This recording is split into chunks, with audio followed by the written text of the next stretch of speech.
l'uppercut qu'il a tenté. Magnifique. Il est touché.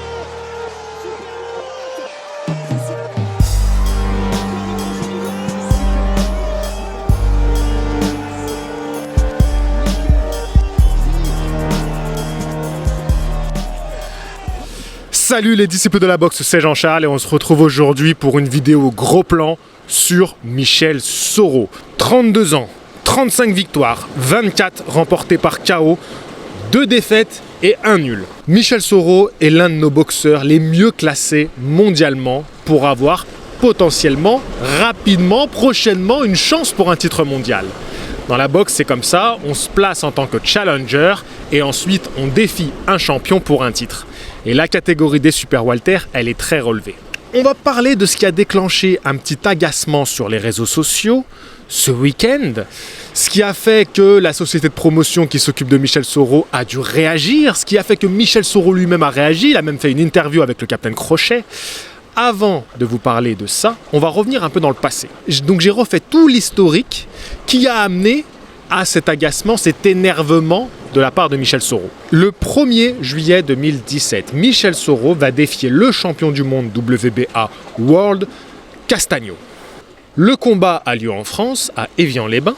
Et il faut savoir que Soro, depuis son nul contre Douglas qui était aux États-Unis, un nul très controversé, il a remporté ses 7 combats suivants avant la limite. Donc il se positionne en tant que super challenger. Et ce combat contre Castagno, il va le perdre au point. Ce que je dois vous préciser, c'est que la WBA a 2 titres de champion du monde. Le WBA World et le WBA Super World. On va dire que c'est lui le véritable champion du monde de la catégorie. Et en 2017, il est détenu par Erislandy Lara, qui l'a remporté en janvier contre Yuri Foreman. On passe à l'année 2018, Castagno va défendre son titre, après Soro, contre Cédric Vitu. Une nouvelle fois, le combat aura lieu en France et il va remporter ce combat-là, Castagno. En avril 2018, Lara, lui, va perdre sa ceinture contre Jarrett Hurd. Le combat aura lieu à Las Vegas. Du côté de Soro, on est sur une série de victoires depuis sa défaite contre Castagno. Il va battre par KO Ivan Montero en décembre 2017, battre au point John Vera en mars 2018. Et fin d'année, le 8 décembre, à Levallois, il va remporter le titre WBA Gold contre Greg Vendetti. Combat qu'il va remporter de manière expéditive par un terrible KO au 2e round. Donc, vous avez bien suivi, la WBA, nous avons un champion Gold, détenu par Michel Soro, un champion World, qui est Castagno à ce moment-là, et un champion Super World, qui est alors Jarrett Hurd. On arrive en 2019. Castagno va défendre son titre contre Erislandy Lara. Le combat aura lieu à New York. Le combat va se terminer par un match nul, donc Castagno conserve sa ceinture. Souvenez-vous, en mai 2019, j'interview Michel Soro qui nous annonce qu'il va affronter Castagno pour la seconde fois, en espérant cette fois-ci remporter le titre WBA World. À ce moment-là, j'étais ravi. Pas parce qu'il me donnait un petit peu l'exclusivité, parce que j'ai fait l'interview juste avant que l'annonce soit faite sur les gros médias. Ça, c'est vrai que c'est un plaisir pour moi. Mais en réalité, je suis surtout content pour Michel Soro qui va enfin avoir sa chance. Et cette fois-ci, je sais qu'il sera bien différent que le Michel Soro qu'il avait affronté quelques années auparavant. Donc je suis assez convaincu que cette ceinture, enfin, elle sera autour de la taille de Michel Soro. Il a l'air confiant, il a l'air fort. On sait que depuis quelques années, il se prépare aux États-Unis avec une grosse équipe, notamment Abel Sanchez qui a été dans son coin. Donc, on est tous assez confiants et on sait que Michel Soro, il va frapper fort sur la table cette fois-ci et il risque de marquer les esprits dans cette catégorie des super welter qui est très riche. Hein, on va pas se mentir, c'est une catégorie qui est assez extraordinaire. Donc moi, je suis ravi à ce moment-là. Mais tout va s'effondrer. Ça va être la catastrophe. Je ne sais pas trop comment vous dire. Castagno va s'embrouiller avec le clan français. Il va sortir que finalement on l'aurait pas payé. Bon, c'est pas très clair tout ce qui se passe. Et Castagno décide d'abandonner son titre. À ce moment-là, le titre alors se retrouve vacant. Et Michel Soro va bien combattre pour ce titre vacant contre un Russe, Magomed Kourbanov. C'est un Russe qui est invaincu et qui est d'ailleurs encore invaincu aujourd'hui. Je vous dis encore invaincu parce que, là encore, le combat va tomber à l'eau. Ce qui va se passer, c'est que des membres de l'équipe russe vont se retrouver coincés en Russie.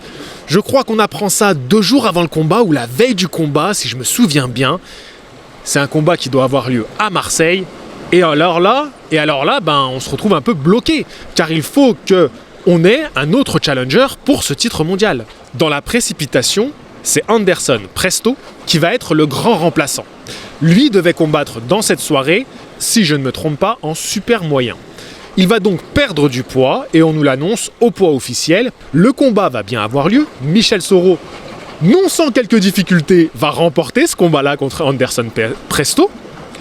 Et il est censé avoir remporté le titre WBA World. Mais là encore, il va y avoir des problèmes. Car la WBA va refuser d'officialiser ce combat-là, va redonner le titre Gold à Michel Soro, et bizarrement, étonnamment, un petit mois après, le 31 août, à Minneapolis, on va organiser un combat pour le titre WBA World vacant entre Ramon Alvarez, un des frères de Canelo Alvarez, qui est très très loin du niveau de son frangin, même s'il a une carrière qui n'est pas déshonorante, contre Erislandy Lara. Et là, ce combat est complètement valide selon la WBA, et Erislandy Lara se retrouve alors détenteur de la ceinture WBA World. Je vérifie juste que mon sac n'est pas disparu, parce que je suis tellement emballé dans mon discours que j'en oublie qu'il y a mes affaires derrière. Là, je pense qu'à ce moment-là, Soro, il devait l'avoir mauvaise. Il devait l'avoir en travers de la gorge. Soro, lui, va finir l'année avec un combat contre Cédric Vitu le 15 novembre à l'Hôtel Arena à Paris. Une très belle victoire de Soro qui défendait encore une fois son titre WBA Gold. Un très bel événement, une grande soirée de boxe qui avait manqué à la boxe en France, qui avait manqué vraiment au public français d'avoir une belle soirée comme ça. Tous les boxeurs de l'écurie de Michel Soro, donc de Univent Boxing, étaient représentés. Ils ont tous gagné leur combat par KO. Et c'est vrai que c'était une soirée qui mettait en avant leurs boxeurs et qui faisait du bien à la boxe française. Je tiens à dire que pour moi, c'est une belle année pour Michel Soro.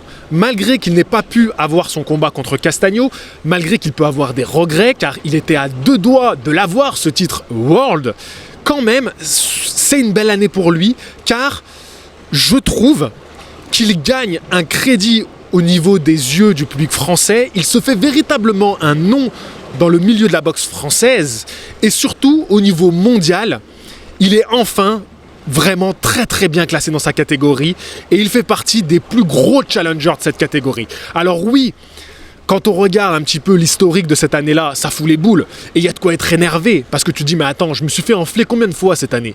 Combien de fois la WBA, elle me l'a fait à l'envers? Mais je trouve quand même que c'est une belle année pour lui, et j'ai été fier de son parcours. Il m'a fait vibrer, il m'a fait plaisir, il s'est montré fort, il a été présent au grand rendez-vous, il a eu des belles victoires, donc c'est quand même kiffant. Il a quand même fait kiffer le public, mais il n'y a pas la ceinture au bout. Et ça, c'est vraiment pénible, parce que les années d'un athlète, elles sont derrière lui. Une fois qu'elles sont derrière lui, elles sont derrière. Il ne peut pas revenir en arrière. Et ça, c'est très dur à rattraper. Et là, il a besoin de sa chance mondiale. Et on arrive en 2020. Et 2020, bah, vous le savez tous, c'est la merde. Hein. D'ailleurs, bonne rentrée scolaire, mais c'est la merde en 2020. Et Soro, il ne va pas être épargné. Il ne va pas être épargné.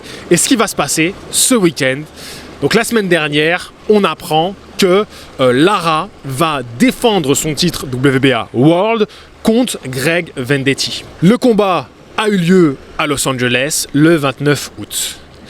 Lara va remporter ce combat-là au point, sans la manière. C'est pas un grand combat qu'il nous fait. C'est un combat de reprise. Il faut le remettre dans son contexte. Je pense qu'il ne faut pas être trop dur avec Lara, et il pourra être bien plus performant à son prochain combat. Mais c'est vrai qu'il n'a pas brillé, il n'a pas eu de panache. Moi, Lara, c'est un boxeur que j'ai énormément aimé. Il a fait partie de mes boxeurs préférés. Parce qu'il avait beaucoup de panache, parce qu'il avait des jambes de feu, parce qu'il était splendide à avoir boxé. C'est un grand technicien. Et ces derniers combats, c'est des combats qui sont plus rudes, qui sont plus durs. On a bien pu le voir avec Jarrett Hurd, qui a été un combat compliqué, et c'est pas le Lara qu'on avait l'habitude de voir boxer. Mais ce qui est énervant, c'est que ce Greg Vendetti, qui a du coup une chance pour remporter le titre WBA World, il sort d'où? Il sort d'où? Pourquoi lui? Pourquoi pas Michel Soro? Pourquoi pas quelqu'un de mieux classé? Pourquoi pas un nom plus intéressant, plus attractif? Non, Greg Vendetti, personne n'en a entendu parler à part pour son combat contre Soro où il s'est fait éclater. Voilà. Donc, ça fout les boules à tout le monde. Et tout le monde était très surpris. Et c'est vrai que sur les réseaux, ça a pas mal fait jaser. Pas mal de médias box ont relayé cette info en disant « Mais attendez, c'est quoi le bordel? Qu'est-ce qui se passe ?» Et forcément, le promoteur de Soro, il a dû réagir. Le promoteur Univent Boxing a dû faire un communiqué. Et ça, c'est intéressant et on va le lire ensemble. Suite à toutes les demandes et commentaires concernant le combat Lara versus Vendetti, qui aura lieu en août, voici les bonnes explications. Donc c'était juste avant le combat. Les championnats du monde et Mandatory Fight ont été fortement perturbés par l'arrivée du Covid-19 dans chaque fédération mondiale. Soro versus Lara aurait dû avoir lieu cette année.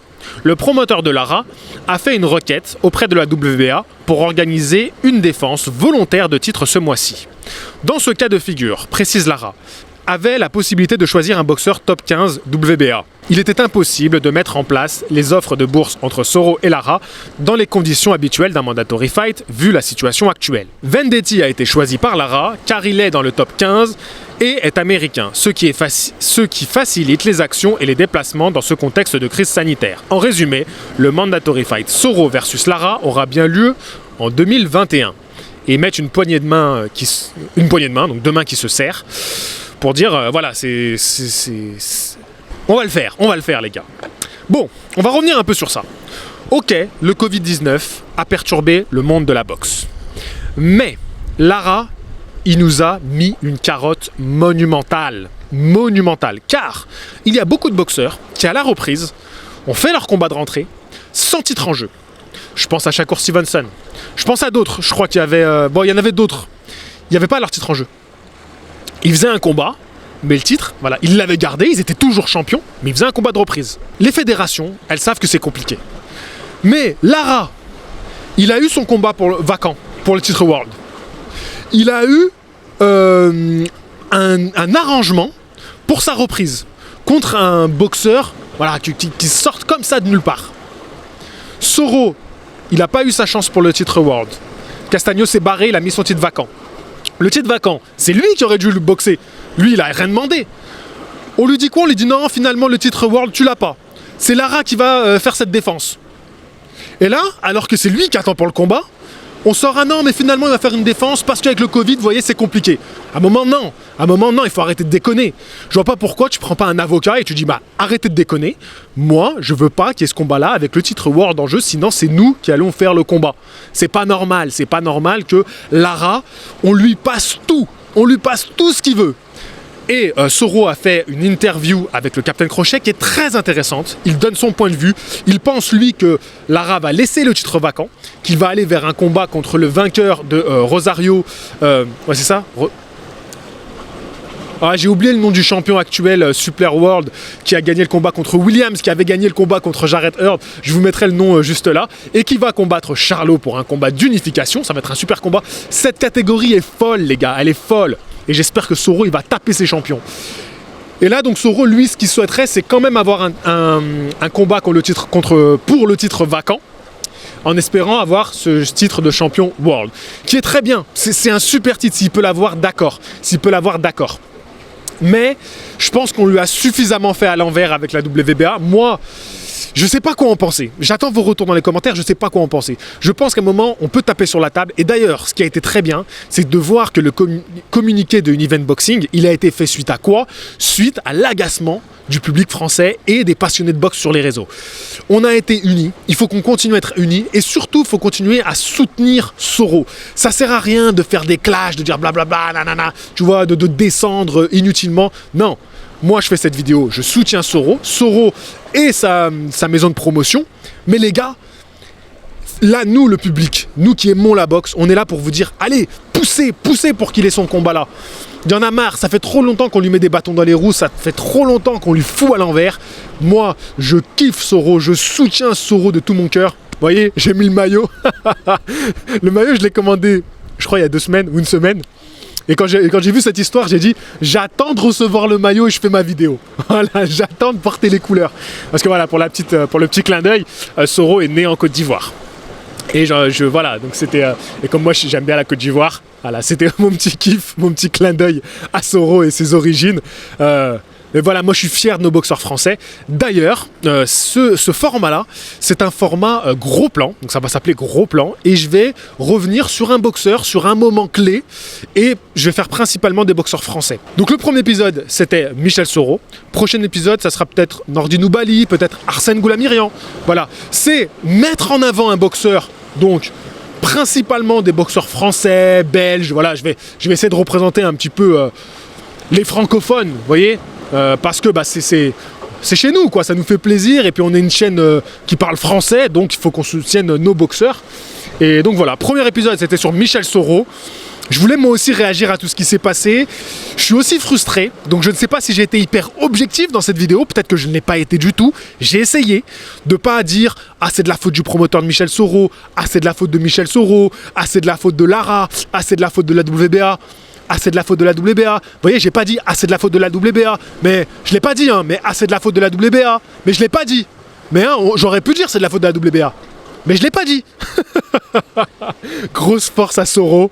Grosse force à tous nos boxeurs français qui sont pas loin d'avoir une chance mondiale. Est-ce que vous voulez une vidéo sur les boxeurs français qui ne sont pas loin d'une chance mondiale? D'ailleurs, Dylan Chara, très bien classé dans la WBA aussi, hein. Il monte le Chara.